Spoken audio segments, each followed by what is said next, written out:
Hi there, I'm Mike Bills with Measurable Solutions, and welcome to Whiteboard Wednesday. Today we're going to talk about the cancellation blues, and I'm sure at some point in your life you've had those cancellation blues as a practice owner, whether it's right now today or it's been in the past, etc. I know it was really a problem that we had, and whenever I talk to private practice owners, it's always, and even practice directors, etc., it's always the biggest issue that seems to come up. Cancellations. Man, my schedule started out the day full, and before I knew it, there were 8 cancellations, etc. Well, I'm here to tell you that there really shouldn't be more than 8 cancellations in a week, and that really doesn't matter how many visits you have.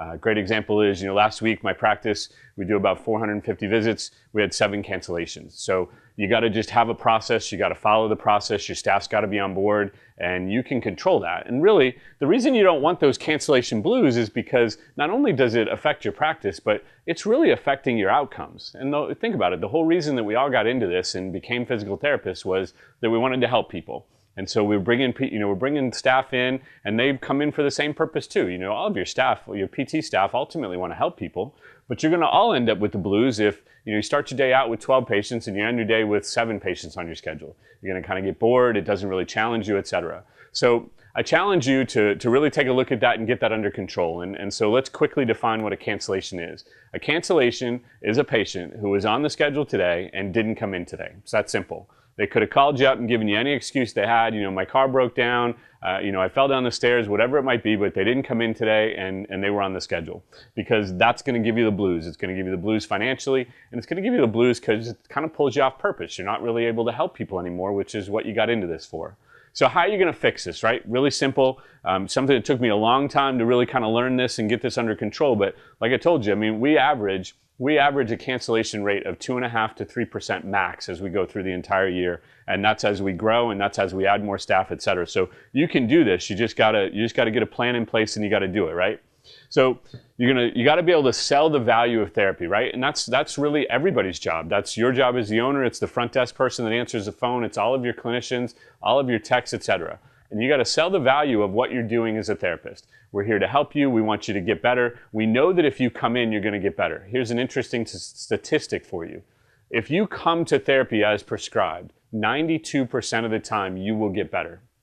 Whether you have arthritis, whether you had surgery, whatever it might be, your condition is going to be improved if you come to therapy. 92% of the time you're going to get better. But here's what happens. If you miss one visit in that plan of care, whatever that length of that plan of care is, that 92% ends up at 67%.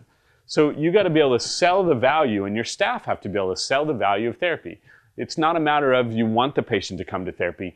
The patient needs to come to therapy, and they need to understand that. And you do that through selling the value of what you do. The second thing you got to do is you got to have a cancellation policy.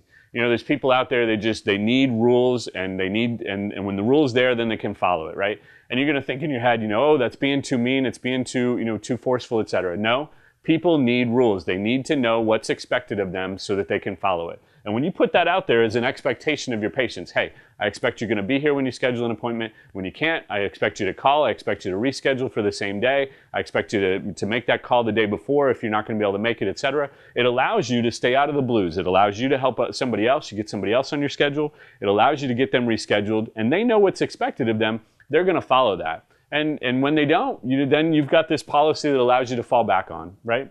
And then the third thing that you want to do is you want to be able to train your staff so that they can handle objections. I can't tell you how many times in the beginning I used to hear, a front desk person would answer the phone and, patient be canceling. Oh, I'm so sorry. Okay, no problem. We'll see you next week. And it used to make my blood boil, right?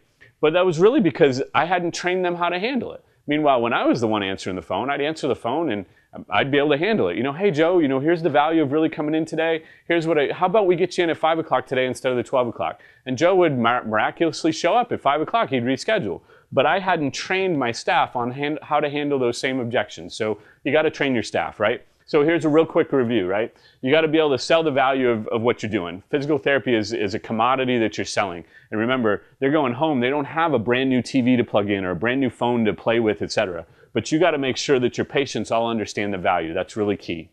The second thing you got to do is you got to have a cancellation policy in place. And it can be a simple agreement that says, I, Joe Smith, promise not to cancel my appointments without more than 20, and when I do, I'll give 24 hours notice and I'll always reschedule. It can be that simple.